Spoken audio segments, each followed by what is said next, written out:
One of the biggest lies that has people wasting so much precious time when learning to handstand is that you need a strong core to hold a straight handstand. We are going to debunk this myth together and talk about what you should actually be investing your time into instead. So let's talk about where this myth stems from. Most of the time that is from people that do a handstand that looks a little bit like a banana. Most people will tell you is that to correct this banana shaped handstand, it's all because of your core, and if you can strengthen your core, you'll be able to straighten that line. However, that's not quite true. If I asked you to stand up right now and try and lift your arms over your head, you could probably do it. If you can stand like a pencil on your feet, you're going to have the ability to do that while you are upside down. Your core does not play a role in that. However, what you may find is that as you begin to lift your shoulders overhead,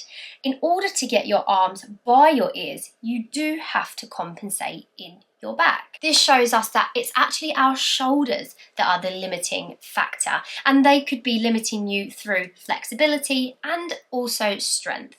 Not having enough shoulder flexibility or shoulder strength will force the body to compensate in order to help you balance. This is even more clear when we dive into the handstand mechanics. So to balance our handstand, we need to get our center of mass, which is kind of the middle of our body, our hips, over our base of support, which is our hands. Now, if you don't have the shoulder flexibility to get the arms in line with your ears and really push the ground away hard, our body needs to compensate to make sure that we stay balanced. So in doing so, our feet come over our head, our chest comes forward, and we end up in that banana. Instead of doing hundreds of core drills, our time is going to be better spent working on our overhead strength and our overhead flexibility and training this whilst we are upside down. A few ways you can do this are by feet elevated walkouts, shoulder shrugs, incline handstand holds, and then on the flexibility sides, things like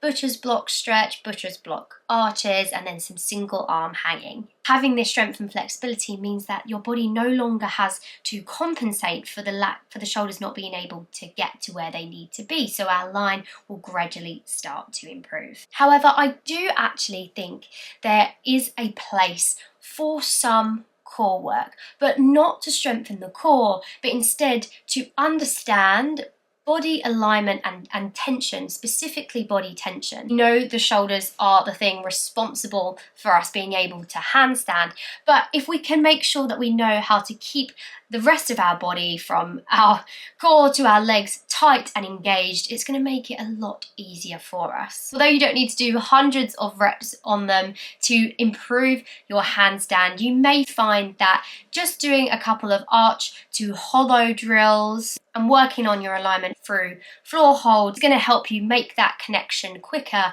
when you are upside down. If you're looking to get started on your handstand journey, or you just want flexibility routines to help open those tight shoulders, make sure you head to my app. You get a 7-day free trial. There's so much content for you to explore. Happy training, guys, and I'll see you soon.